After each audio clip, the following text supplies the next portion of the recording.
Hey, Paul. Hey. Hey, Paul. Late, just having some Wi-Fi hiccups as usual. I think we're scheduled for another one at 8:30. 8:30 CST? Yes, CST. Set your clocks by. Okay, so this one is going on now. Yeah, you're live and talking to the auditorium. So I'm going to turn on the camera.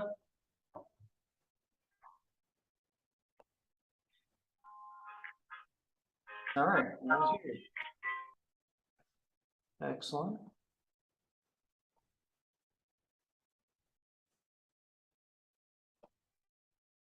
Please mute your phones. We don't want any interruptions to our I was just kidding. It's obvious, clearly we're full of technical difficulties here.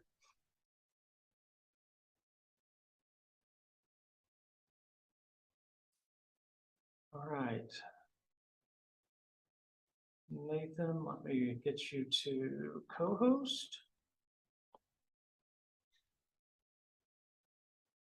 Got everybody else? Everybody else, hope we can talk and see.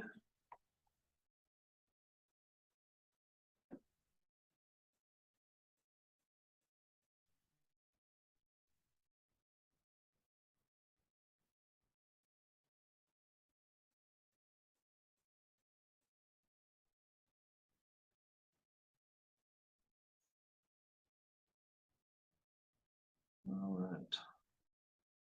So welcome everybody. Thank you for being patient online. I got you in here. Just a couple extra technical steps to get that started. It's always interesting down here in the basement. So I think once we go below the level of concrete, the wireless patterns change significantly. So thank you for your patience and thank you for showing up. I think we've got a decent crowd compared to past couple months. So thank you for making it out. We're going to go through this really quick. I know we're starting late. Just want to get everybody home and in bed on time. So I am not going to spend a whole lot of time on extra news, and we're going to jump right to our main topics. This is me and Moyez's contact information. If you have any questions, have any ideas for sessions, please feel free to reach out. Moyez is out celebrating his birthday this month. He has the life of Riley at this point. So. But we brought somebody in his place with his same genes. So we'll get to that here in a second.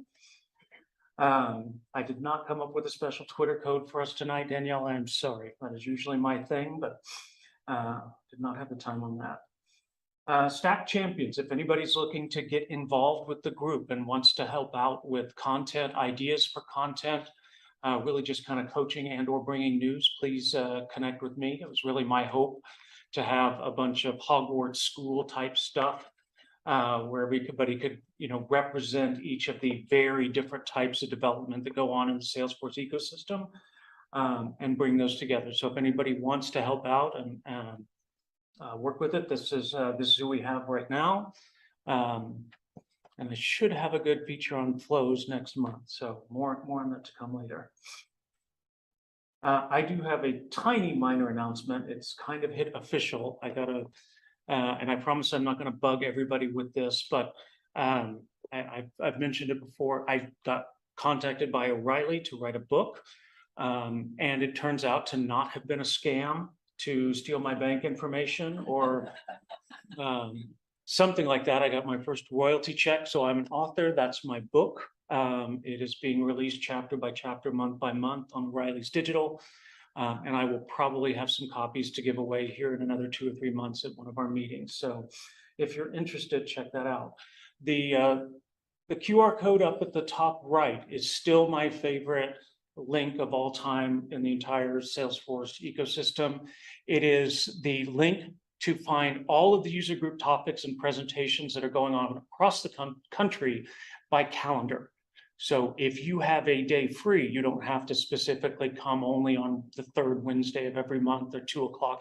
You can just go see when you have a couple of hours or if there are topics in that view, and go find that. So that is my super hot tip for being able to find interactive, interesting content. Hey, Paul, Yes. are you showing slides? Because we just see the Yeah, room. Screen, yeah, I probably have to share the screen. Well, let's just add that to the things that have gone really well so far. You can point the camera at the screen.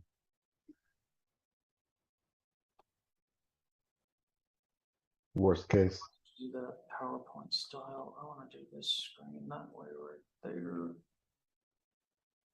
Got that. Okay, can you see? There it is. Oh, that's nice.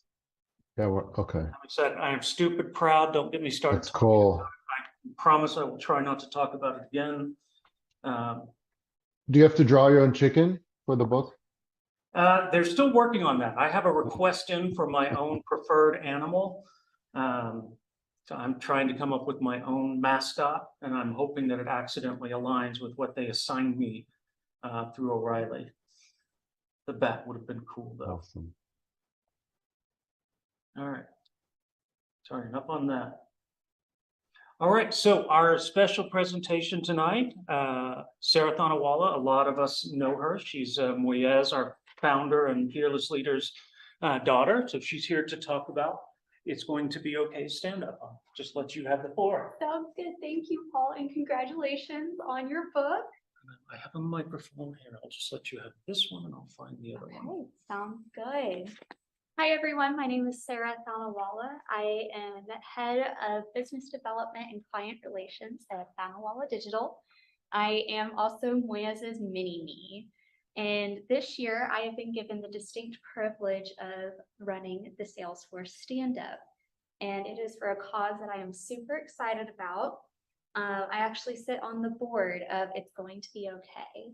And It's Going to Be Okay is a nonprofit that aims to eliminate human trafficking in all of its forms in the United States, but more specifically, Dallas.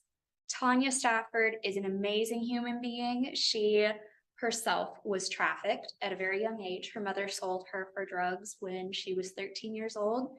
And by the time she was 17, she had already had multiple kids by her owner. Abuser, yes. And she has turned into this magnificent beast of a human who makes it her mission to stop all of this every single day. She has actually passed a bill in Texas that has deemed January as the Human Trafficking Awareness Month. Just a few facts and figures. Human trafficking is a $150 million industry. It's crazy, absolutely crazy. And it's happening right here. Just a few weeks ago, actually, there was a big bust in Frisco and in South Lake. So Tanya's doing amazing work, and we're so excited to be able to help her this year. So here's the QR code to sign up for the stand-up. It's going to be in March 3rd, 4th, and 5th. It'll happen after work. Your slides are in there. Oh, beautiful. Beautiful. This tells you a little bit about who Tanya is. And you can see how beautiful and wonderful she is. She started It's Going to Be Okay in 2014. And it has just taken off. It's an incredible charity. We did a stand-up for her a few years ago, actually. That's how Dad and Mom came to know her, and me by extent. So on Friday, March 3rd, we will start at 6 p.m. and I hope to see every single one of you there. If you are not a Salesforce admin or developer, we still need you. We need bodies. We need help in every which way, shape, form, and fashion. Tanya will be speaking. I'll give you a little bit of a rundown, but nobody wants to hear me speak. And Dad, of course, will be there to speak. And I'm hoping to have a few more surprise guests come. But we'll have team assignments that night and we'll just kind of get started as well. Saturday will be a big heads down day. You'll arrive at 8 a.m. and just work. I know that sounds awful, but we're trying to fit a year's worth of a project into a weekend. And it's a lot of fun. Sunday, we'll start a little bit later. I'll give you 30 more minutes to sleep in. And of course, all meals will be provided. Sunday will be kind of a wrap-up day. We'll break at lunch and then we'll present our work to Tanya and we'll teach her how to use her new product. And then at 4:30, Dad is famous for cake. So we will have cake. I promise there will be cake and everyone can have more than one slice if they'd like. So a couple of things that are going to be a little bit different. There will be a raffle. Now, how do you enter the raffle? You can either buy a ticket for $5 or you can bring a feminine hygiene product, just a regular hygiene product, a children's toy, anything that you can donate. And each item will be one raffle ticket. And we're going to have some fun things. I think Dad is thinking about getting an iPad, maybe a Yeti cooler, a nice dinner at maybe Eddie V's or something like that. It'll be worth your while. Please bring friends, bring your computer, bring chargers, maybe a reusable water bottle. Again, we'll have water, snacks, food, everything for you. And then how will your volunteer hours be tracked? Because I know a lot of your companies actually will give you PTO for volunteering.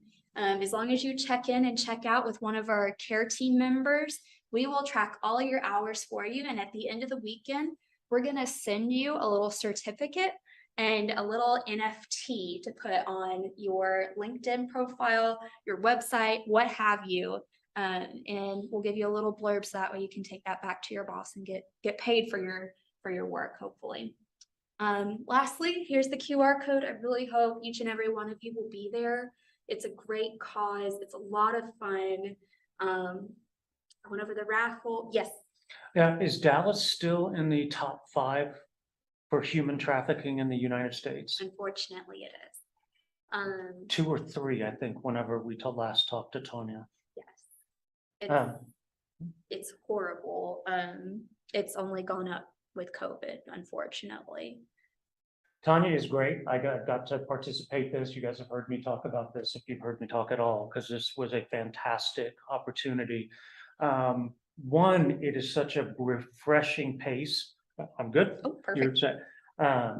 If you've ever wanted to do a project without all the rules and just get the work done and no Jira tickets or cases or DevOps and just sit down and do work to help people directly, that you can look in the eyes and see that you're helping them help other people, it's phenomenal. It was better than a day at the park.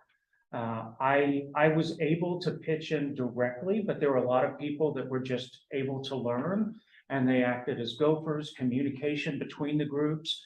Moyes does a ton of pre-work, has a bit of an idea how we're going to execute the project, what teams they're going to break people up into try and do.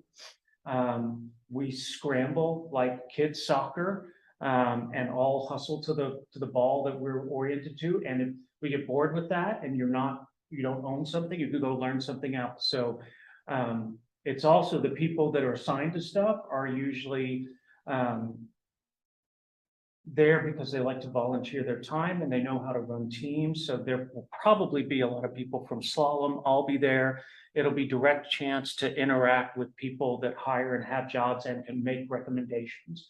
I won't promise that anybody can hire, but you will have direct experience working for somebody who can say, yes, I know that person. Yes, I know their attitude. Yes, I know how quickly they pick things up, and I can recommend them. So it's a fantastic opportunity for everybody involved. I had a lot of fun with it. So I'm so glad you guys are doing it again. Looking so forward to seeing Tanya again too. Be great. And it's being held at UTD as well. So you all can come here, and I know you can get here. So I expect to see every single one of you there. Thank you so much, Paul, for letting me hijack your meeting. I appreciate it. And if you have any questions, anything, you can contact me directly at Sarah, SARAH, @t.digital. That's my email. Thank you guys so much. Thank you, Sarah. Thank you. I'm so looking forward to this. Appreciate all the work you're putting into this. All right. So back to with it, Moyes is not here. Next month, I don't have the presentation set yet, but I think it's gonna be something fun on close. So we'll get quickly. Danielle, thank you. And Joseph, you're here too. Are you friend? You also work at Salesforce? I saw a bag. I didn't know if that was a familial bag or a. No, it's my bag. This is you. Okay. Didn't know if we had another person. Okay. That's good. Stay away. It pulls you in and you never get out.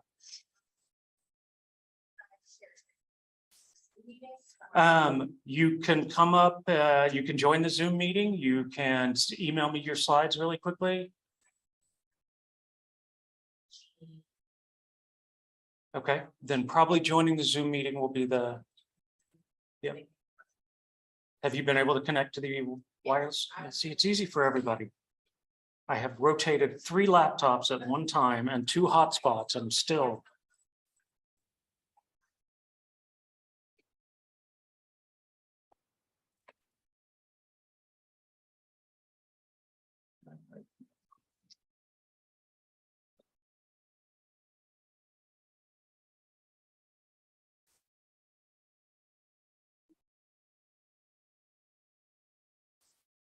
That's off. Where I can find the Zoom info. Did you sign up for the group to register? I'll find you the link. I will send you the link. I should have sent you a direct invite. I'm sorry. That's okay. I think I should be good. Everything else has been so smooth. People are probably totally flabbergasted by this part not being perfect. All right. So you should have an email from me now with the link to the Zoom.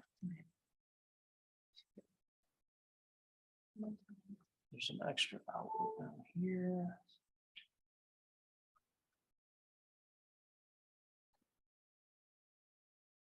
And you need an HDMI. I may not have my HDMI dongle. Oh, I have a converter. Okay.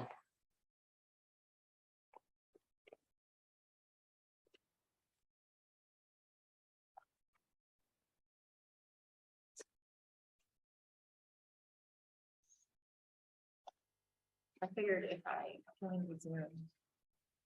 Yeah, you can, but actually, okay, yeah, if you join the Zoom, I can share the screen. There you go. That did accidentally just do that. I sent it to spam. No, but I do that.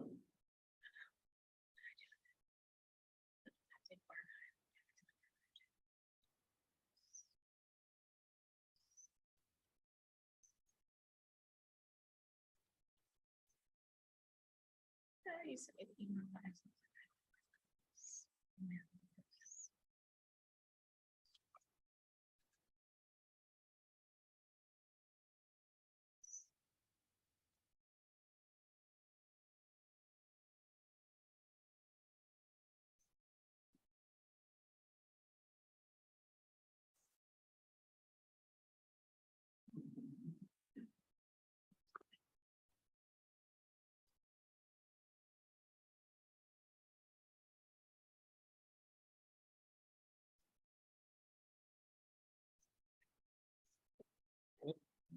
Yeah, Oh. it's gonna make me. Bob.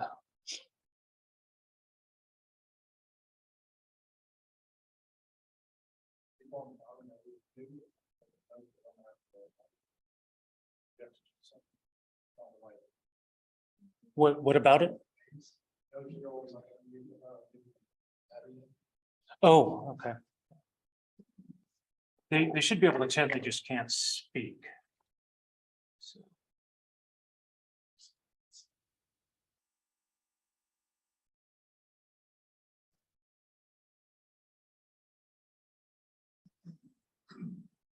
Okay.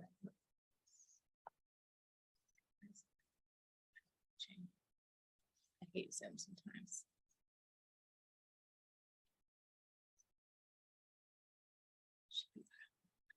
No, this. You got the email though? Yeah, Okay. this is the link, but it's not.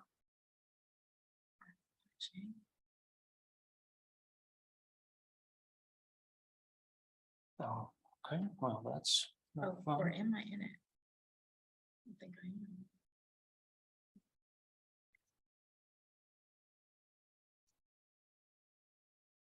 Oh, did you see her pop up trying to get in? Is that what you were telling me that I couldn't hear? They just, in case those people that were there. wanted to Oh, ask a okay. question. Recording in progress. Go.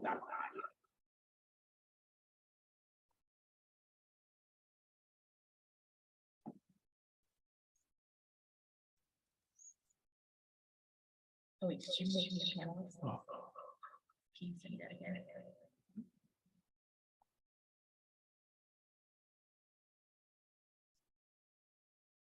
Recording in progress. Two of us out here. Here, let me mute this.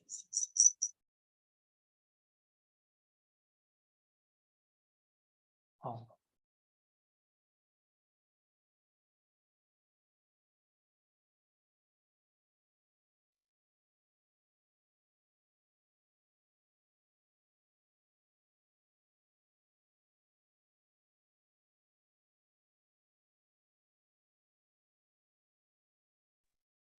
Hey,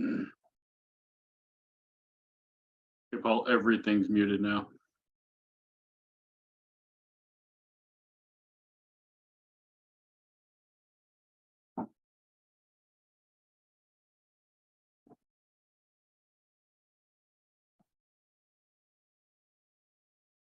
Yep, we hear you. Yes. Talking through my mic. You're muted here, so. All right. But they're not seeing the presentation. Yeah. Have Maybe you I need to share my Yeah, you screen. gotta share to the Zoom.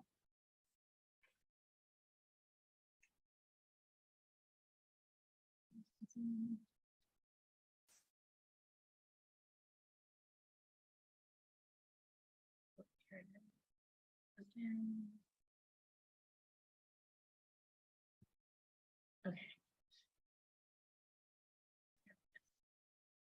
Groovy. All right. Thank you for your help. Thank you for having us, and I didn't do a very good introduction, so I'm sure. That's all right. I'll try to do a good one for myself. All right. Hello, everyone online and in the room. My name is Danielle Larregui, and I'm a marketing cloud developer advocate here at Salesforce. And today I will be talking to you all about the Genie customer data platform, which was Salesforce's big announcement recently at Dreamforce. So I will first start off with a little bit of information about me. I live locally here in Dallas, Texas. We live near the Oakland area, and I currently have 9 Salesforce certifications across the Salesforce and Marketing Cloud platforms. I have over 9 years of experience with the Salesforce and Marketing Cloud platforms, and I have been developing or writing Apex code, Lightning Web Components, and AMP script for over 5 years.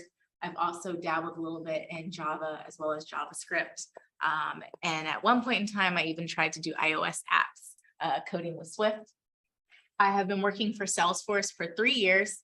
I originally started off in our services area working on implementations, and then I moved over to the developer relations team where I am now a developer advocate.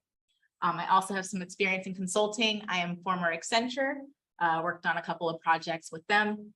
And I currently live with a cat. There's our cat. We have a dog as well in his cute little winter coat. I just got a fish 2 weeks ago. So there's our little fish, Tomioka, and Joe, who's here in the audience supporting me on this talk. All right. So a little bit of background first about my team, the developer relations team. Has anyone ever heard of the developer relations team or developer advocates, what they do? Okay, great. So my team, our job is really to engage with the community. So we attend a lot of community events. We attend user groups as well as conferences. And our job is really to inspire and attract developers to Salesforce. You work with Peter Chitto? I do. So that's this slide right here. Okay. So the first team of developer advocates coming up is the Salesforce Platform Developer Advocates. So these are my teammates on that mostly work on advocating for the Sales Cloud and Service Cloud, which is our core platform. So we have Peter Chittum up there. He lives over in the UK. Alba, she lives in Spain, which I will be going to Spain in a few months for Dream Olay. Julian, he lives in Florida. Mo, he lives in Tennessee, I believe. Philippe in France, and Stefan, who was a past speaker for this group. He's a very right? good friend of the group. He's Yeah. been here several times for us. Yeah, Stefan, he lives in Las Vegas, and he is on the core platform team.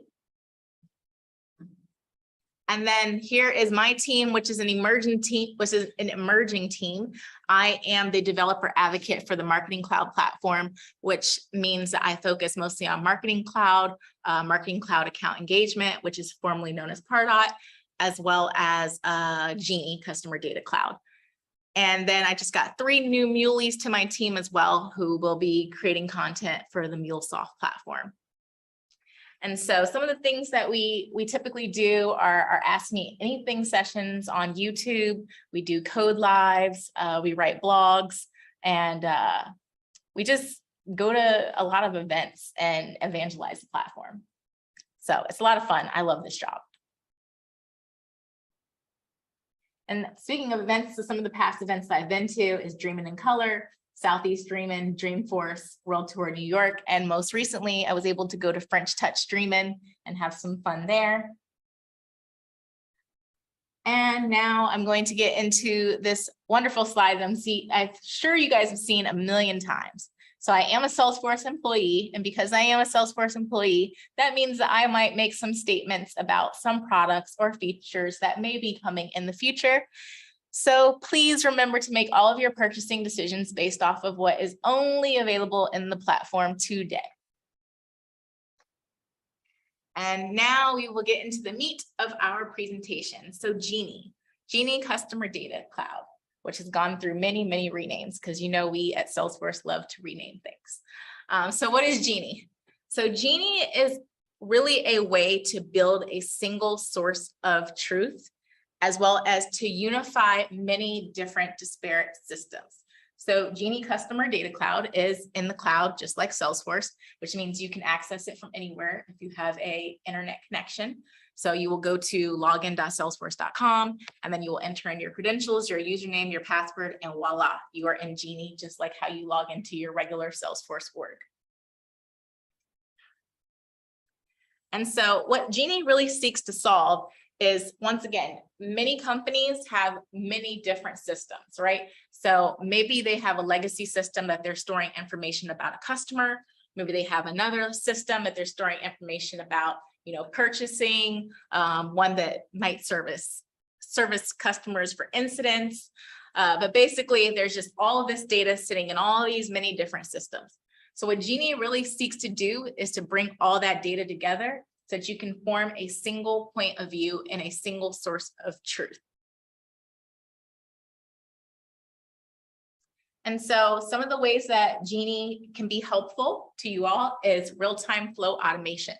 Is there anyone in here that is familiar with Salesforce Flow or have written flows? Awesome. So you can write flows in Genie. Einstein AI, has anyone worked with Einstein Analytics? Okay, awesome. So you can work with Einstein Analytics on the Genie platform. It's also real-time. Yes, there is a certain portion of Genie that is real-time, and we will get into that as we start getting into a little bit more of our slides. And it is completely built on our Hyperforce platform, which means it's really, really fast as well as scalable. So if we think about the Customer 360 today and what it looks like. So do we have anyone in here that's currently using Sales Cloud and Service Cloud? Awesome.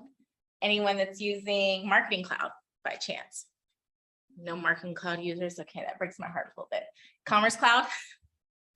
All right, no Commerce Cloud either. So mostly core users in the room. Experience Cloud portal? Okay, awesome. Experience Cloud portal. So with that, I'm gonna minimize this on the right. So think about all the data that you're storing across your system. So in Sales Cloud, you're going to have your contact data, your lead data, your account data, and your opportunities data, right? In Service Cloud, you're going to have your incident data, your case data. You might even have some knowledge articles in there. If you have Marketing Cloud, you're probably storing subscriber data. So things about a particular subscriber, maybe some stuff in some data extensions. So open rates, click rates, the type of emails that have been sent, as well as mobile messages that have been sent. In Commerce Cloud, you might be storing order data, purchase data, order history, even cart data. So, and in your portal, you might have some data in terms of like logins, engagement on Chatter, etc. So think about this. You have all of this different data that's stored in all these different systems. So if you have Sales Cloud, Service Cloud, Commerce Cloud, Marketing Cloud, and all of this data kind of really only lives in that system, right? But there is an opportunity here because you can take the data from Sales Cloud and Service Cloud and maybe utilize that over in Marketing Cloud or Commerce Cloud, or maybe utilize that data in one of your legacy systems, right? So if I know that someone, did a purchase on Commerce Cloud, then I might want to upsell them, right? I might want to upsell them a warranty, and I might do that via Service Cloud or Sales Cloud. So there's opportunities to use data from one area of a system into another area of a system. And that's what Genie really seeks to do. It seeks to take all of that data that's in all of these different silos and disparate systems and pull it all into one, so that now you can start leveraging data from one system in another.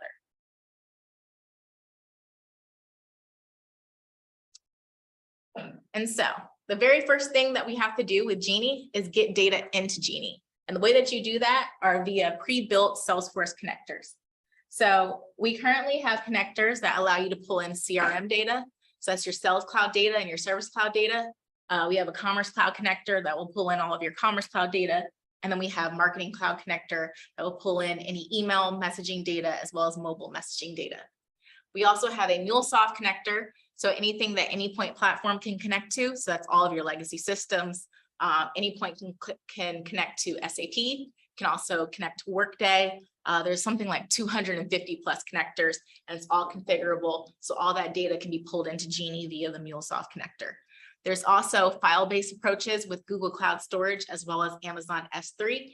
And if you have an iOS or an Android app that you've built for your company, it will pull in the iOS and Android app data via the mobile SDK.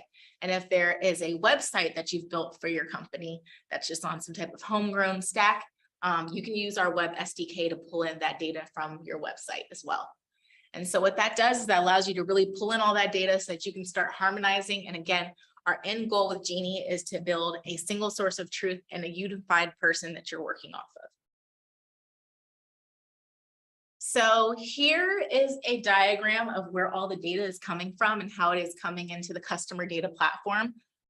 So one of the questions that I get a lot of times is, has anyone in the room ever worked with or heard of CDP, Customer Data Platform, Salesforce Customer Data Platform? Okay, awesome.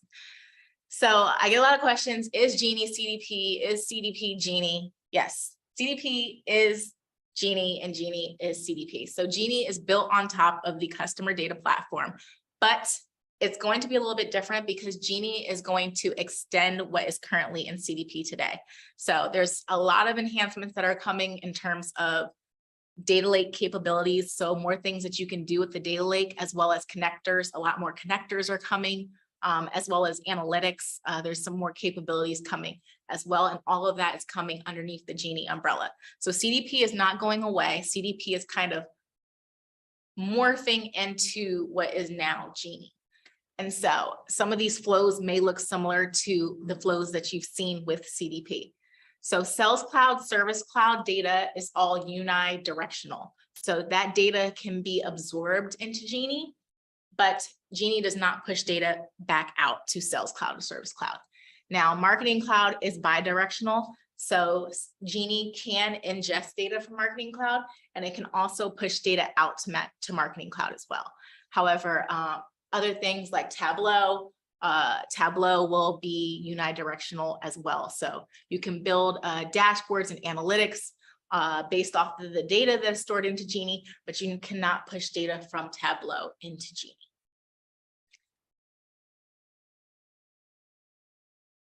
Okay, so now we'll start talking about the real-time versus batch nature, because this is also another question that we commonly get about Genie. Is it really real-time? Yes, there are parts of Genie that are really real-time. So the real-time nature is going to come in via the ingestion API. There are two APIs that you can work with, the bulk API as well as the streaming API. Those are going to require some extensive customization there. But if you don't want to build your own end-to-end connection, you can use MuleSoft in place of that. So MuleSoft will offer that real-time ingestion of the data into the customer data platform, as well as our web and mobile SDKs. There's the ability to make the data that's coming into Genie real-time if you're using one of those SDKs. Now, anything else, your Sales Cloud, Service Cloud, Marketing Cloud, Commerce Cloud, as well as the file data from Amazon S3 and Google Cloud Storage, that data, and I know it's kind of small at the bottom, but I will send these slides to Paul so that he can send them out to you guys. But all of those will come in via batch.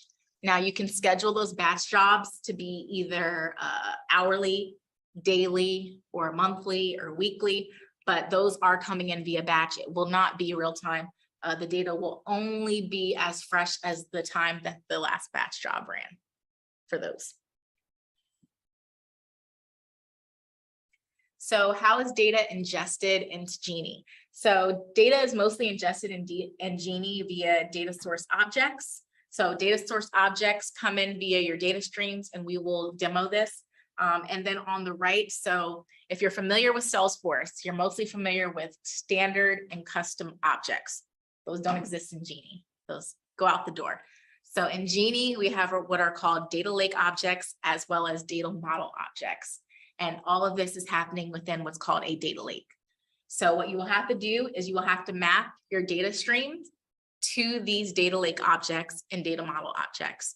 And there are standard data model objects that will match the mapping for certain objects that are typically used in Salesforce. So for example, the account object will have a standard account data model object in Genie. Case will have that as well, lead as well. Now, if you're creating custom objects in Genie, what you might have to do is create a custom data model object to ingest that data and be able to get that data into Genie and held into Genie. And so what you're seeing here from the left is all of the data that's coming in via the data stream and the data source objects, and it's mapping to the data model objects on the right within Genie. So after you get all of this data into Genie, it's like, now what? Now what do I do? So one of the first things that you can do with the data in Genie is you can segment it and build queries. And segmentation is basically you're building an audience of this data. So let's say I want to get all of the people that live in Addison, Texas, that are Cowboys fans. That would be a segment. Let's say I want to get all the people in, I don't know, Frisco, Texas that are, I don't know, maybe they're Mavericks fans. So that would be a segment as well. So once you get all this data into Genie, the ability is there now via segmentation in Genie to start creating audiences and start dissecting the data, so that then with these segments, what you can do with them is you can actually put them into Marketing Cloud and put people on a journey to send mobile messages and email messages, or you can do really whatever you want once you have these segments built out. And the segmentation builder is drag and drop, so it's very easy to use. If you've used a report builder in Lightning, it's going to be a very, very similar feel to what the segmentation builder is like. There's also the ability to start doing aggregations and measures on this data. So you can do sums, averages, all of that via calculated insights. And there's also the ability to build Tableau dashboards and analytics on top of the data in Genie. And finally, you can connect a third-party marketing intelligence app or Datarama as well to analyze the data. Okay, so I want to talk a little bit about identity resolution, which is a huge value that has been added into Genie. So if you can think about it, if we have, let's say, I'm going to start with 4 systems, okay? So let's say we have me, Danielle Larregui, stored in Sales Cloud as an account, as a contact attached to an account, right? And then let's say I'm stored in our Commerce Cloud system as a customer that did a recent purchase, right? And then let's say that I'm stored in Marketing Cloud as a subscriber. And then I'm stored in, I don't know, just some random legacy system that we connected via MuleSoft Anypoint platform. So I, as Danielle, in these 4 different places, let's say one place doesn't realize that I've moved. So they still have my address listed under where I used to live in Washington, DC. One place does realize that I've moved and has the most up-to-date address for me. So they have my address here in Dallas, Texas. Well, let's say one of the systems, one of the employees, they fat-fingered my first name and Danielle is missing an L. So with identity resolution, what we have the ability to do in Genie is to create matching and consolidation rules so that after all that data is ingested into Genie, it will then run a batch job. How you set the frequency for when the batch job runs. So, but a batch job will be run to go through all of these contacts and all of these profiles and say, hey, we see that you have Danielle here with 1 L and here she has 2 L's, but they're most likely the same person. So what it'll do is it'll create a consolidated and unified profile based off of, you know, whatever matching rules we set so that it can create one clean single source of truth to work off of in Genie. Now I get a lot of questions about that in terms of, will this clean my source systems data? It will not. It will not write back to your source systems data, okay? But the data will be clean in Genie. So you will be working off of one unified profile, but unfortunately it will not go back to that legacy system and overwrite the data. But that's very, very powerful. And I'll show you guys that in today's demo. That's extremely, extremely powerful tool to be able to, you know, match these profiles so that you're not working off of all of this dirty data or 4 different people when I'm really only 1, right? Okay, so I know this is a developer user group, so we're going to talk a little bit about what can I do with code and Genie. So there's not really a whole lot. I mean, there's some things you can do, but some of it is also just over engineering Genie, in my opinion. But we will go through a couple of things that you can do with code in Genie. So one of them is you can use SQL to build your queries in Genie, especially with calculated insights. So it definitely is not SQL. It's like, oh, man, why did I learn SQL, right? No, it's SQL. So you can start dissecting and searching for the data within the data lake using SQL. You can start building your aggregations as well as segments with SQL as well. And those are mostly done under calculated and streaming insights. And the other use case for code that you can use within Genie is mobile integrations. So you can start capturing events in your iOS and Android apps.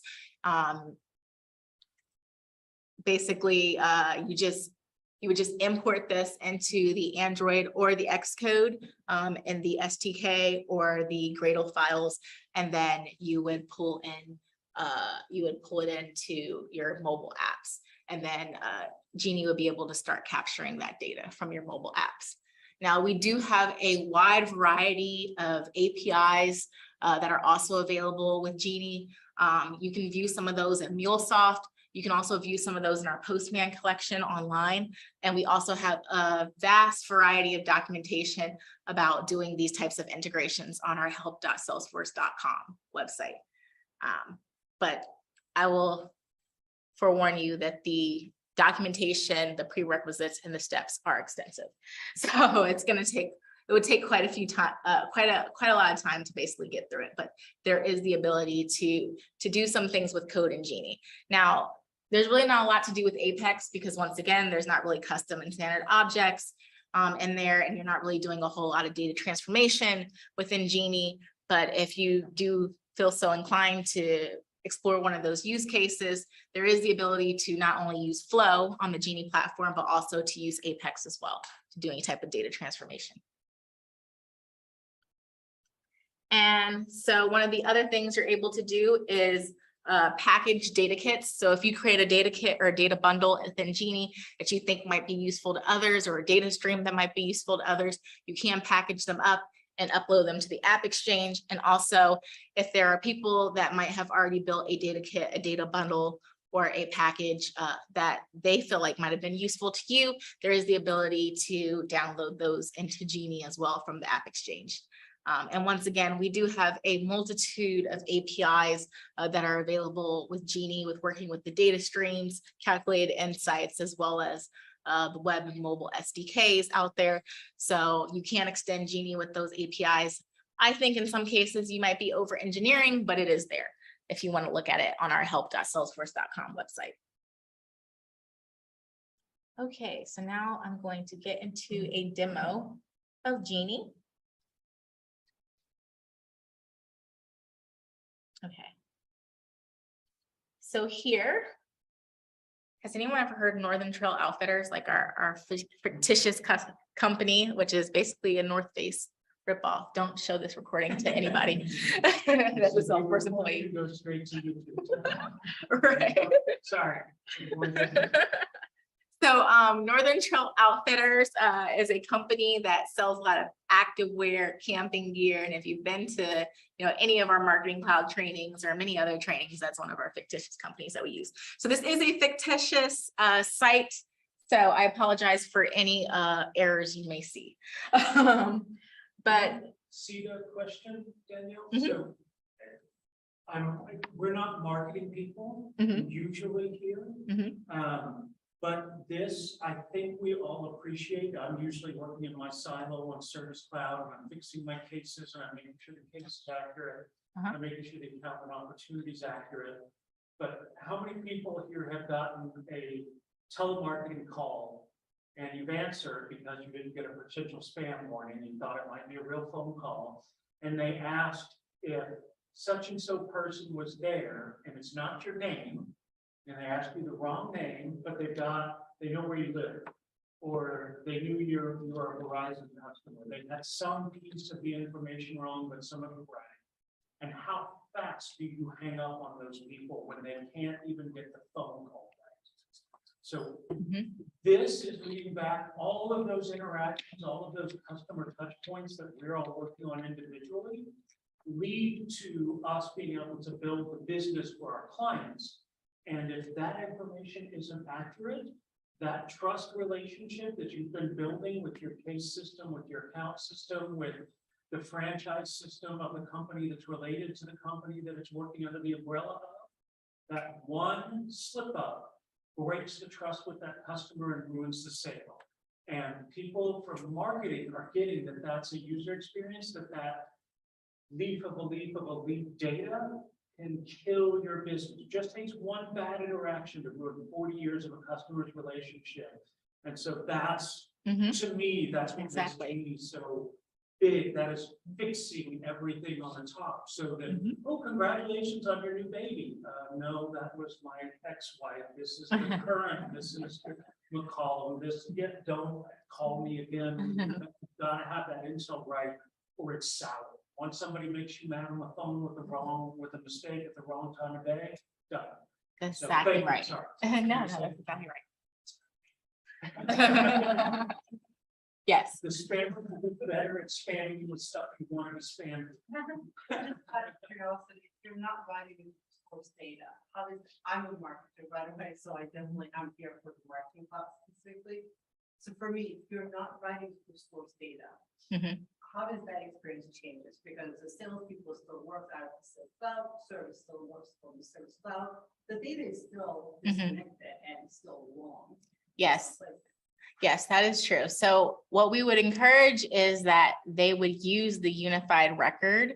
So there is the opportunity to install Genie on top of your current Sales Cloud platform. So it would be seamless. So what it would look like is in here, they would just literally switch apps.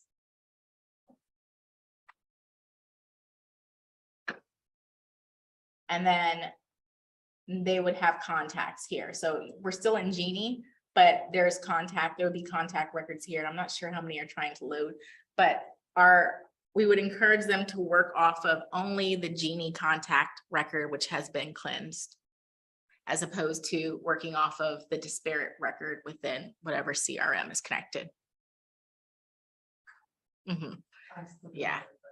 Yeah, so we would encourage them to work off of the unified cleanse record. I mean, what they could do is they could take the data from Genie and always export it and then do some type of cleanse using the exported, clean Genie data. But we would either recommend that they use Genie to cleanse that data in the source system or only work off of the unified record that has been cleansed. Just to make sure I'm understanding, Mhm. then you have two different contact objects now. One is like standard and the other one is the Genie contact object. Mhm. Yeah, so one would be the unified contact from Genie, which is basically after Genie has run all of these rules and matching rules, it now creates what's called a unified contact record, which is based off of all of the data that you have matched via the identity resolution. And I think, I'm not sure if in this one, they show it on the left.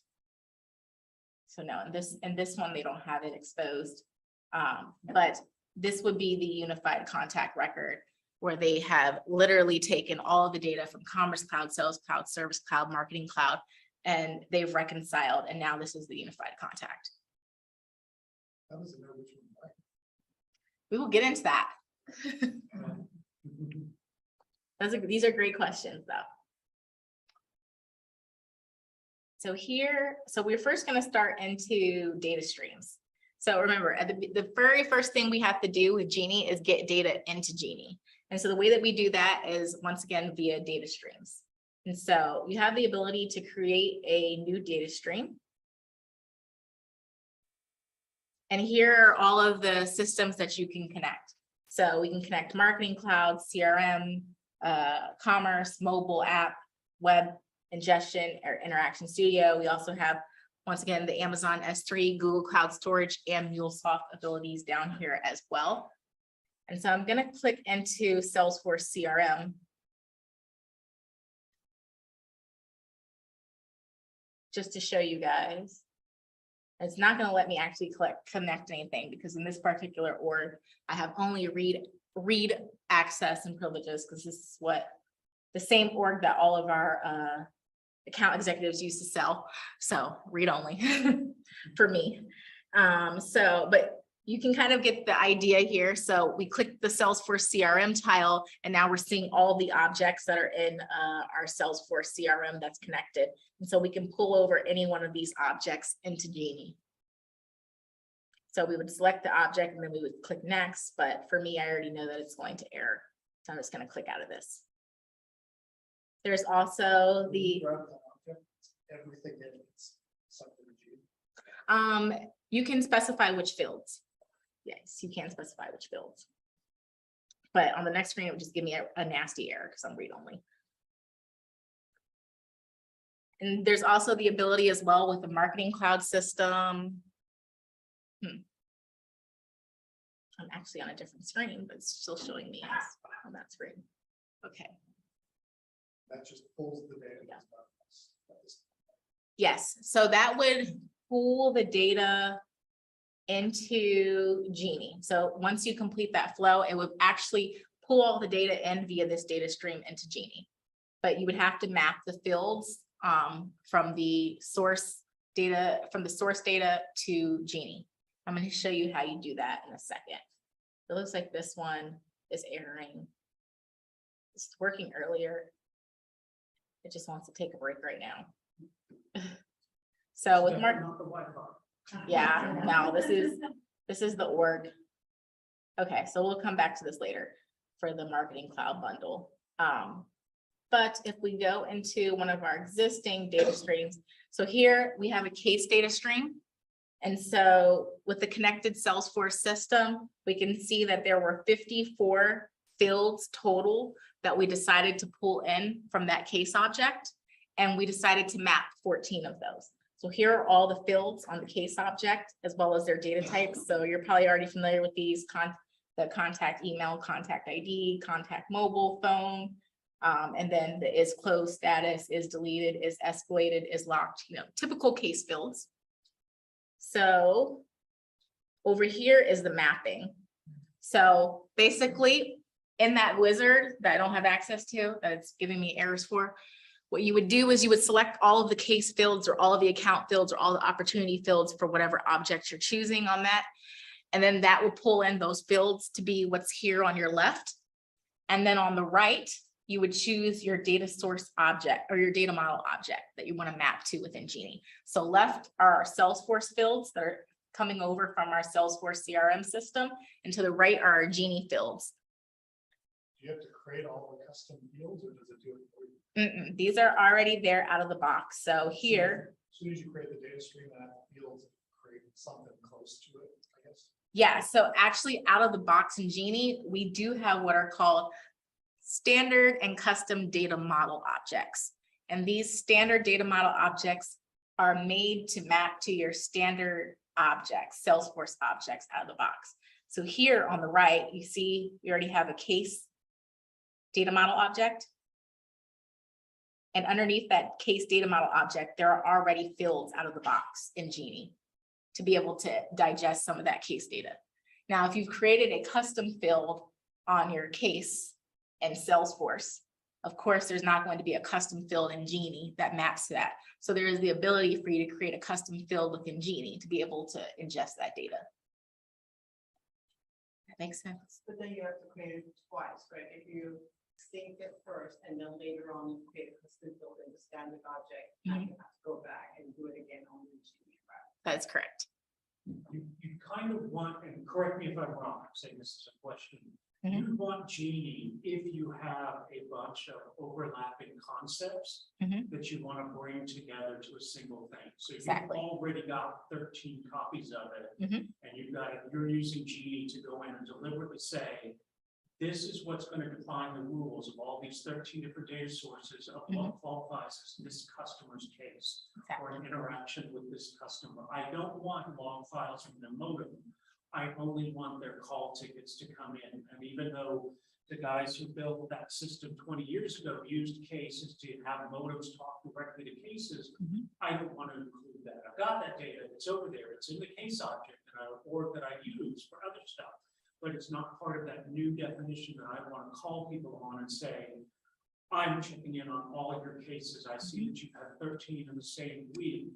I need to come in and make that right for you and figure out what's unifying and lock that relationship down, understand the role of it. Exactly. So Genie's main purpose is a data consolidation and unification tool. So you still are going to want to work within your Salesforce CRM orgs the same way that you're working in them today. So you don't want to come into Genie and start using it as, solely the tool that you're going to be doing all of your calling and account management and deal management and case management in. Now you can do that if you want to, but really what you should do is you should do it in the source system and then pull that data into Genie, because Genie is really made to unify the data, aggregate the data so that then you can start doing some type of analytics or segmentation off the data or slice and dice, but it's not really meant for you to use it as your source system or your system, well, as your source system. If that makes sense. So it's made to ingest the data, but not for you to work directly in it. Does that make sense?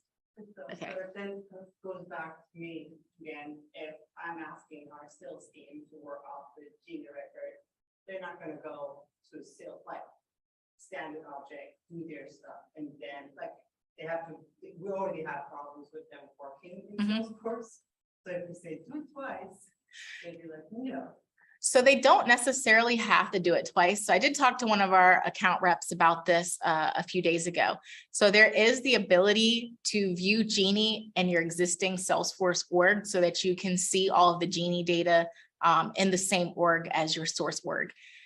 So that means that they can pull up a tab that's like their current account or their current contact. And they can also pull up a tab that also has like the Genie data in it as well, or any of the Genie analytics in it in the same system.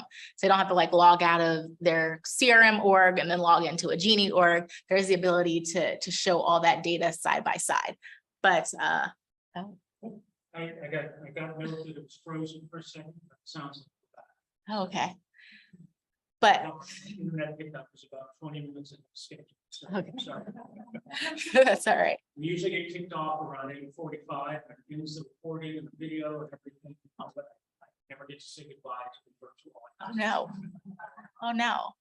So yeah, there is the ability to view it all in one place, but the one thing that we just want to make sure that people don't get confused about is that if you are working on the Genie Unified Contact or the Genie Unified Account Record, those are not writing into your standard and custom objects. So we don't want people to change the name on the Genie contact or the Genie account, mistakenly thinking that they're changing it in the source system, because then they're just going to get confused. That's going to go into the data lake. That's not going to go into your source system. So that's why what we would rather happen is the change happen in the source system. Then Genie is going to pick it up right via one of the batches, and then it'll, you know, change the unified record. Otherwise, you're just going to keep getting in this cycle of things being overwritten by Genie within Genie. So you're gonna update one place and you're gonna be like, I know I updated that yesterday. So that's what we always say, edit it in the source system. But those are great questions. And so here are our standard objects within Genie. And then there's also some custom objects as well. And here's the ability to create a new custom object within Genie to be able to, once again, take any custom objects you've created in Salesforce or even Commerce Cloud, anywhere, to be able to ingest that data within Genie. Okay, so we are going to close here. So one of the big questions that I had about Genie when I was learning first how to use Genie was, okay, now I've got all this data into Genie. How the heck do I see it, right? Where's it going?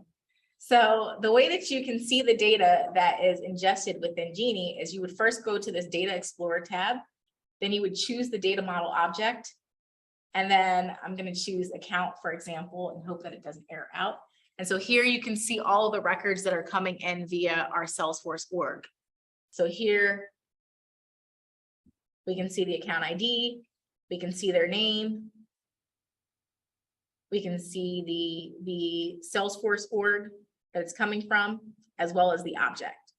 So if you ever want to do like a sanity check, you're like, I want to make sure that the data that's coming into Genie is the right data and the data that I expect via a data stream, there is this ability within the UI to explore the data.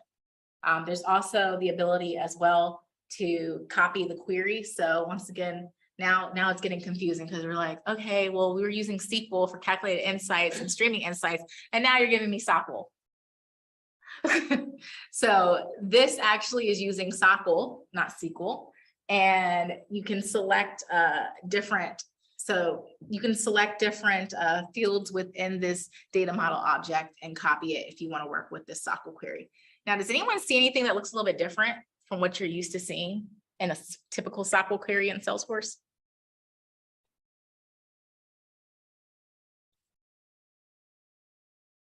Anyone?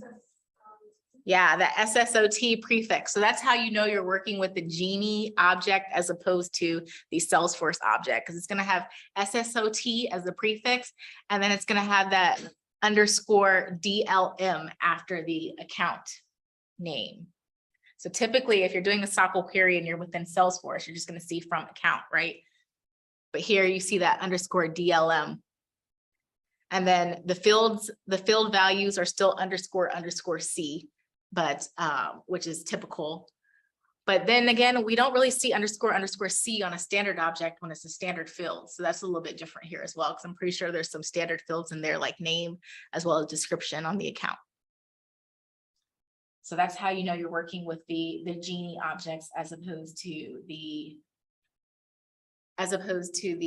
standard Salesforce object. And then we also have the ability to view data lake objects as well. So there is a good question about sometimes what's the difference between a data lake object and a data model object. So I was so confused. It's like, why do we have both? So the data lake object is the object that ingests the data from the data stream. So that's all it's there for. After it ingests the data from the data source object in the data stream, it then writes it over to the data model object. And what you're actually working with all of your queries, all of your segmentations, even all of the data that you're viewing through the UI in Genie, that's all being viewed from the data model object layer. So those are data model objects that you're working with and viewing. So data lake objects are solely and purely for ingesting the data. But when you actually want to start working with the data, you're going to work with the data model objects. Is it flattened? Are you taking it to a NoSQL place, flatten a map reduce place, or is it keeping the relationships there and pulling the queries real time? So I believe it is flattened. They showed me this very, very complicated diagram once, and I believe it's being flattened into Parquet files Because in the data lake. So, and flattening was a bit of a, they also talk about it being copyless, and flattening means a copy. Is it, where is the copyless and versus flattening happening, or is it just kind of munched together? So that is happening in the data lake. Okay. The data lake. And right now, the data lake is something that we've built. Now, there is a plan to change that. There's a vendor that's supposed to be coming in and taking over all of the data lake for us. But I'm not allowed to say who. Yeah, you might know. I'm not able to say who yet. And then in the future, I've seen some slides and innovation. Remember, this is all safe harbor forward-looking statement, but I've seen the ability coming to use your own data lake, like almost like BYOB, like bring your own beer, like bring your own data lake. Yeah. So that's supposed to be coming down the pipeline as well. But all the flattening and all the storage, from my understanding, is done in the data lake layer. And there, I do have some slides on that I can share with you that are like more technical, that get like into the real like the nitty gritty details of how CDP is built, like from like the containers and all that. For me, I'll kind of like to go a little bit higher to the more functional level. That's where but I do have that if you'd like to see it. Like, maybe you can confirm or deny, or ignore my question altogether. The Genie started out talking copyless and real-time connectivity only, where it was kind of muling out to everything to grab the data. Graph systems that I've worked with before have not been very successful, because if you're hitting a service that relies on 4 sub-services being responsive, and one of them goes down, the whole service is broken. So caching and data laking is probably the only successful that I've seen. So has it come more into play recently, or am I really wording on it? No, so that is definitely the vision for Genie. And we will be continuing with that as the vision for Genie. All right, so that is how, these are great questions, by the way. So that is how we can view all the data that's being ingested into Genie. So I now want to touch on identity resolutions, which we had a question about this earlier, which is, how do I set the rules for matching these identities of all of these different people that are coming into the system? So here we started with 63 million source profiles, so 63 million individuals that were being ingested into Genie. And then we set matching rules to consolidate that down to 16.15 million. So we can see here the consolidation rate at 74%, as well as the source profiles that we're matching, some analytics around all of that consolidation. So here is where we set our matching rules. So here you can match on things like a exact email, exact phone number, exact address. You can also do fuzzy name matches across emails, names, address. You can also do normalized matches across normalized emails, normalized addresses. But really there's this ability right here via a configurable interface to set all of those matching rules to be able to consolidate these profiles. And then you choose how often you want this job to run. So this last completed at 1:22, which was a few days ago at 4:54 p.m. Probably don't have it running a lot just because it can take up a lot of resources sometimes, and it's also expensive for us, not for you guys. It's expensive for us to run it all of the time. So they haven't done it in a few days, but this is where you can do all of the matching. Any questions around this?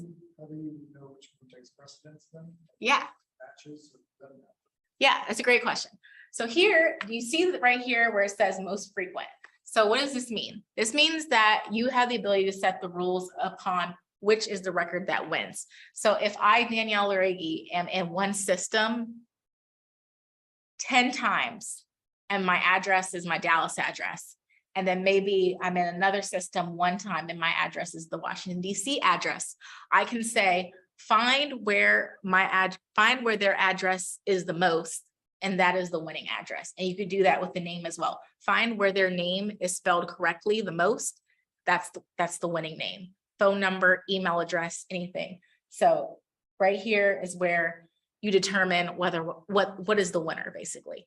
And there's a lot of different criteria, like most frequent is just one example of that criteria, but there's lots of different criteria that you can set for what is the winning value for that record. It doesn't know like when it was bought. It knows the whole record. It's not smart enough to know that it was bought by those recently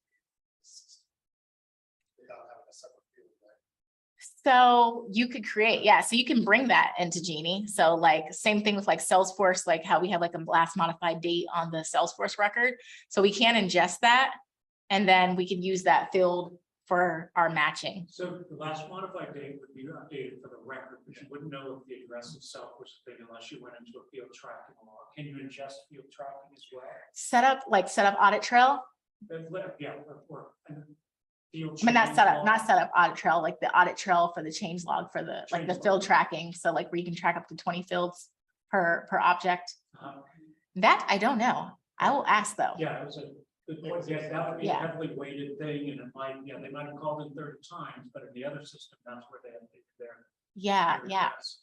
The field tracking. So the audit history, the field history related lists and that field audit history. If you were really concerned about that, you would write a separate object to where you specifically track that field so that you have that date on it, or register a log somewhere that you specifically. Good question. Yeah, that's a great question. I will ask. And remind me on the so I'm on the Trailblazer community. I'm also on Trailhead. You can find my profile. So remind me, or you can tweet me as well. You can tweet me on Twitter and remind me. I will ask our solutions engineers if that's possible, because I'm not sure. That's a great question. That would be very useful to use. And I'm thinking maybe it is possible because it's just a field like any other field. So I'm thinking that might be possible to do within Genie. But yeah, this is where you can basically set all of those matching rules to create the unified profile. And then after you create the unified profile, you do have the ability to see these profiles under Profile Explorer. So you can look under either the unified profile or the unified individual. And you can select the first name, and I'm just going to do James. I think there should be a James and 65 million records.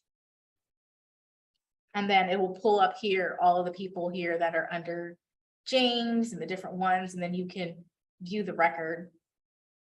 So there are 63 million records. Mhm. It said that you've identified 60 million. Mhm. So is this the list of the 60 million? Mhm. 63 million? This is a list of the 16 million. Yep. There's no designation that anything was. that they were perfect about. 50 in there. So 55 million source records condensed into 16 records of truth that they think there may have been. So if you just take it at a rough ratio, there's 4 copies of every user. 16 into 55. So it's condensed 4 systems to 1 unique view. Now, there may have been 8 for one person and none and 1 for another person. So it's probably all over there if I'm interpreting the data correctly. Yeah, that's correct. There's no designation to say that anything was adjusted. So it doesn't write. No, I know that like. Is there anything to see on this report on this page? Here's 60 million, 12 of them. That's something wrong that was fixed or not fixed, but you know. Yeah, so not on the Profile Explorer page. That's merely going to show you all of the unified profiles. So it's only going to show you that subset of the 16 million. In this resolution summary, this is where it shows you the consolidation rate as well as how many matches there were. I'm not aware, I mean, there's more details here, which is basically the same thing. And then a little bit about the jobs success and failure rate. I'm not aware currently of a way to view like what didn't match other than this number, but I can ask if there's another way to view like what didn't match. That'd be like a great tool to clean up. Yeah, to then take it and go clean. Yeah. So I think Mhm. you're writing rules to say who wins. You've got an infinite possibility of records, and you're writing a rule to say, give me the one person out of all of these consolidated in one. There's nothing wrong with the data. You're bringing one record forward and that record's right. You might see that record was duplicated, existed in 5 different systems, but you define what is wrong and what to consider one user and what not to. So you wouldn't see something that didn't match the pattern that you asked it to bring forward. You're querying for records and trying to say, group them by these couple of attributes and make them one record. You wouldn't see that one doesn't look right, or that record, that piece of data looks older. You'd say the way I know the right record is because it matches these criteria, and that's what you want to show to me. You'd have to go in and start kind of individually analyzing and know that, oh, my record is pulling something in wrong, or these rare cases, the wrong thing is not coming forward. And then I have to adjust my record. But you're not pushing down, you're pulling everything up. So there's no wrong answer. If it's wrong, it wouldn't come up to you. You wouldn't know it. You could only look at what's right and track back to what matched your needs. Yeah, it seems like a pretty short step to just market, not to say what's wrong, that something in here didn't, phone number, address, didn't match. Out of those 16 million, there's 100 of them. Some of your proximity, that's Yeah, that I have to check with our solution engineers, if I could see what are the ones that didn't consolidate or the ones that didn't match. But this is typically just for seeing the ones that did match. So I have to check with them. What are the warnings? What are the warnings? The warnings are that this is a demo environment. And there's a lot of people in it that are probably breaking things. Yeah, go ahead.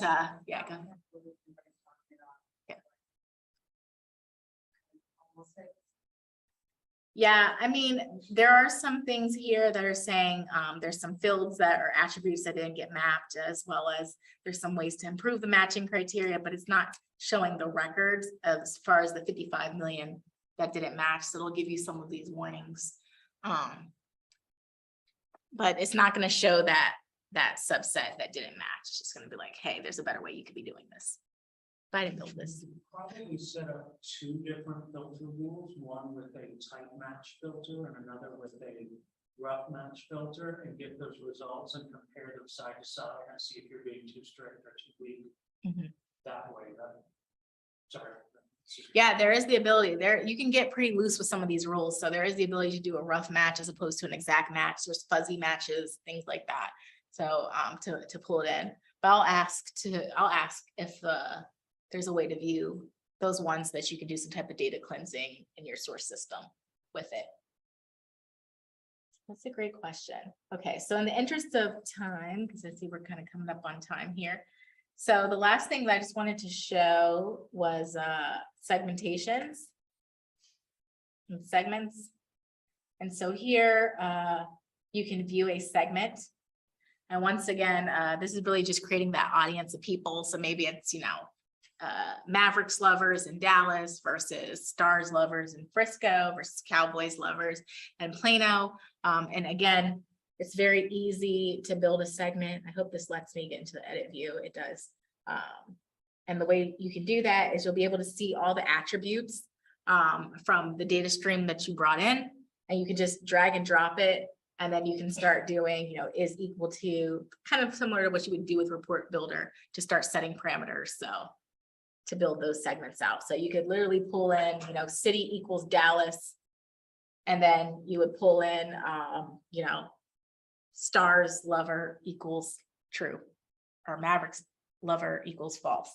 And then that builds a segment that then the ability for our marketer in the room, you can insert a segment from Genie as the entry point for a journey. So just same way you would configure the entry point for a journey to be a data extension or a cloud pages, smart capture form, there's the ability also there to do an entry point as a Genie segment.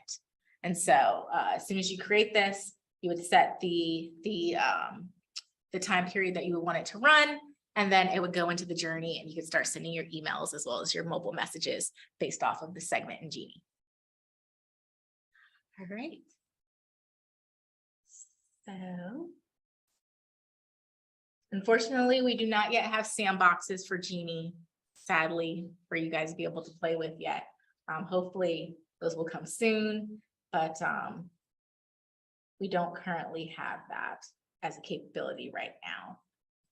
And so I just wanted to show this slide as far as the scalability of Genie. So it really is built to scale from the ground up. So as far as profiles, I think we only had like 64 million in this one in our demo box, and you can have up to 50 billion, which is a lot of profiles to consolidate. That's not consolidate, that's total profiles, up to 50 billion engagements and events. You can have up to 1 trillion. And under the profile merge and reconciliation, for those that are reconciled, you can have up to 10 billion. That's a lot of reconciliations that you can do. So it's really, really built to scale it. In segments, you can have up to 10,000 segments that you can use, that you can build and then use for Marketing Cloud. And we've already started creating some content on our Salesforce developer blog. So Stefan actually created a really great blog after Dreamforce on introducing Salesforce Genie to developers. And then I've written a couple of blog posts as well. So if you want to dive in a little bit deeper into Genie, make sure you check out our Salesforce developer blog. And thank you. Do we have any other questions? Yes. Go ahead. Oh, okay. GDPR, it seems like pulling things together. I mean, it's nice not to get hung up on with information when you call, but now that you can be sued for having the wrong information, are you seeing a lot of people use that to police? Hey, this person has to be forgotten in this system. We need to never call them, regardless of all the other systems we're pulling.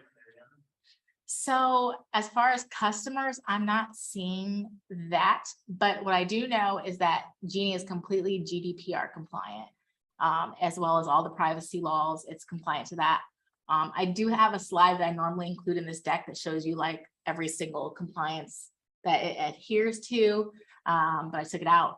But it is completely GDPR compliant. I don't know if a lot of customers are using it in that way to make sure that they are being compliant, as well as how they're storing their data, that it's all compliant, but it is completely GDPR compliant. Thanks. What's a real use case for the, because it sounds like you're saying that the accounts, contacts, syncing them all up and everything, it's not really doing anything, but then we said, if you're a salesperson, you should be using the sales cloud. Theoretically, have long data. So what's the real use case? use case here? Yeah, so Genie, the real use case is to be able to see a single unified view of your customer. So a single point of view of the customer. So RealPage has 14 Salesforce instances. The company there, big apartment management company. So there's 14 separate sales clouds that you could have been a former tenant in their system, or moved within systems, or changed real estate management companies. And so you have 14 identities plus an employee database that also has your date of birth or some extra information there. So sorry. No. So that is the use case.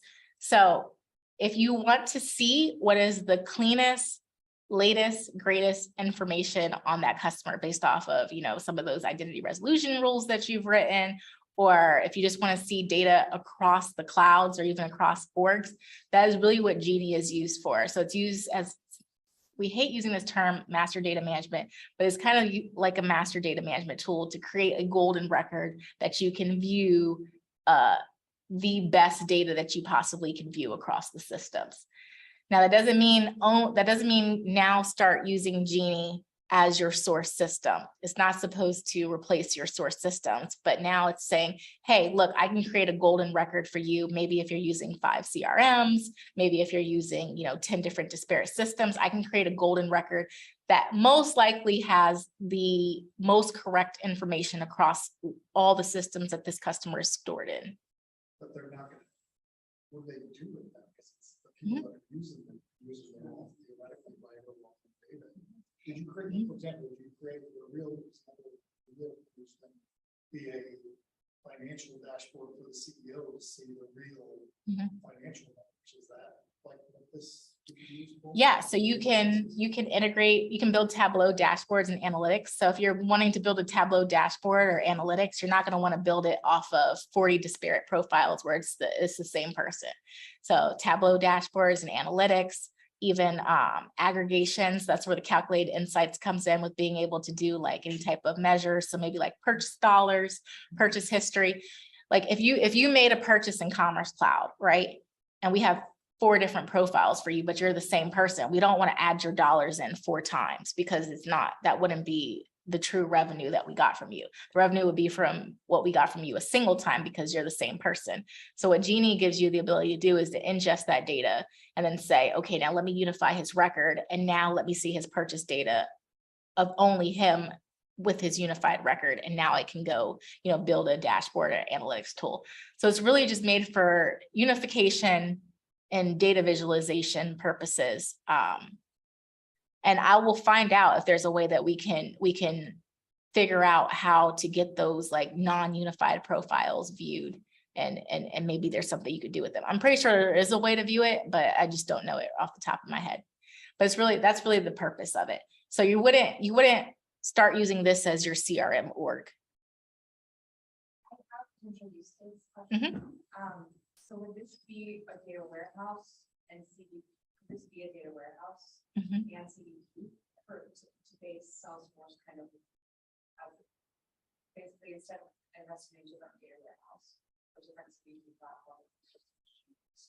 Yeah, so that's what it's designed to be. It's designed to be a competitor to data warehouses and current CDPs that are already out there on the market. So I think data warehouse, I think it's like a specific way that they store the data. Whereas I don't believe that data warehouses uses a data lake, whereas CDP is actually using a data lake. So, but it would be competitive to a data warehouse or a CDP tool out there on the market today. And is it capturing, does it do kind of a daily backup of like all systems? Like say I have financial software, maybe like something like Spotfire. Feeding into this, and I also have Salesforce data, and it just captures the truest form of buying documents and reports to that kind of on a daily basis. So I can get historical snapshots. Historical snapshots. Will it capture historical snapshots?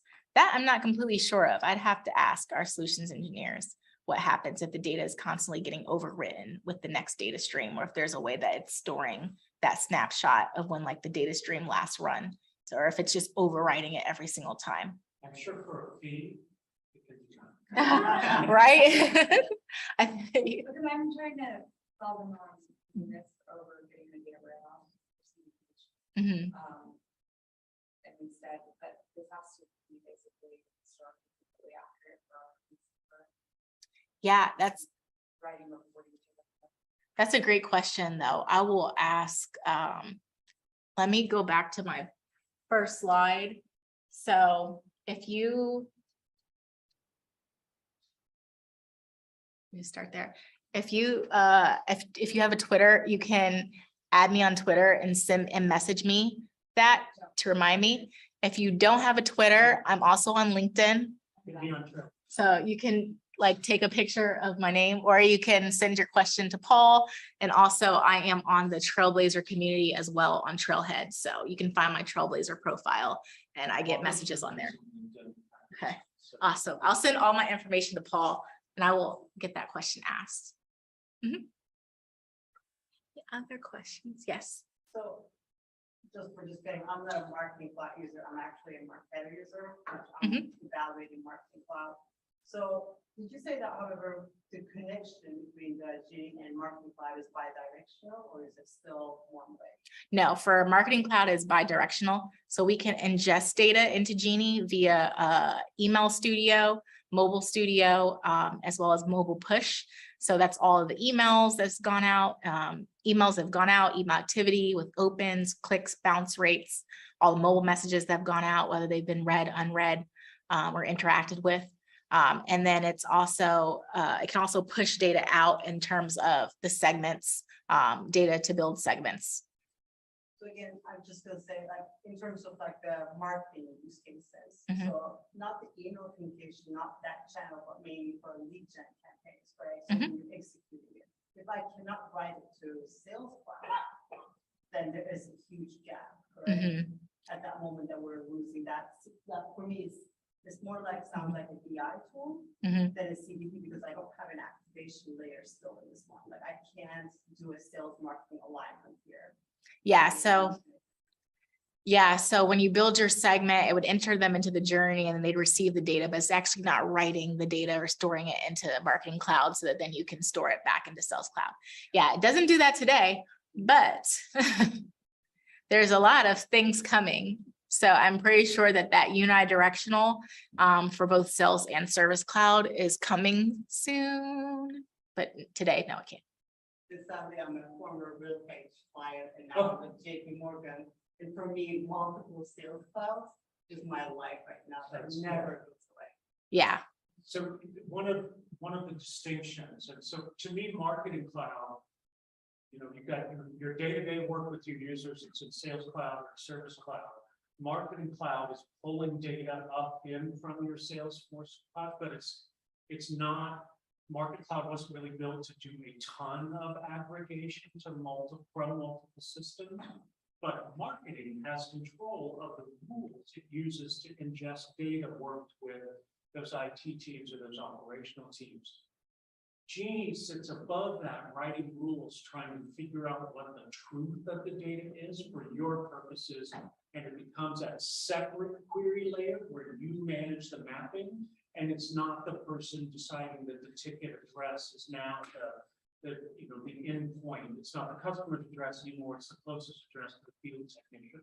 You write, if they change your data that screws up your relationship with your customer, you control that definition now, and you can adapt even while they're trying to pivot and get to the customer faster. Again, that's more of a question. Yeah. So technically, you will have all the source data that you're working off of in Marketing Cloud, because most of that data is going to come either from Sales Cloud, Service Cloud, or Commerce Cloud into Genie. So then you're going to build your segments in Genie that then are going to kick off whatever journey, email, or mobile message. So it's not like there will be a gap.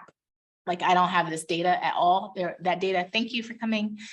That data will be, it's not like it's lost data. It's either in one of your systems, but there just won't be that ability to, after you send that message or mobile message, to store that data anywhere within Marketing Cloud, but it still technically is in your source system. Now, tell me, so if I see something and I see a record that looks like it's wrong, and I'm in Genie looking at that record, and I can use flows with Genie data, can I not have a flow that I built to a rule that says go fix that data and fire down into the source system with a flow, or trigger something to the web service of the Sales Cloud? So you can write a web service via Apex back from Genie to the source system. But if you create a flow in Genie, the flow will not edit the source system data. Okay. The flow won't. The flow is operating in the context of the Genie. Yes. Or not. Yeah. So because it's still regular flows, you could talk back, and you set up a receiver on your Sales Cloud side to say, accept this change. You could rewrite the data. Rewrite it, probably not restructure it. But, yes. okay. So you could build an Apex class on Genie to capture certain changes in the data, or certain things that you think might be wrong. And then you could write, a web service or integration using the APIs that we have available in Genie to your Salesforce org to change that data in the source system. But out of the box, just writing an Apex class within Genie, it won't change the data, and just creating a flow within Genie, those are platform contained. I don't want to mislead anyone there that they think that they can build a flow on Genie and it's going to update all the Sales Cloud, Service Cloud, or Commerce Cloud. I don't want to give any false hope. That's a great question. Other questions? Seems like we're winding down. All right. Thank you very much. Thank you so much for coming. I think those online. I don't know where to wave. I think I wave here. Thank you all. So I'll post any updates, links to contact Danielle on our socials. I'm sorry, I don't have an announcement for what's on the next meeting. Thank you, everybody that's still amazingly connected to Zoom online. And I'll talk to you next month. What's that? Yeah. Thank you.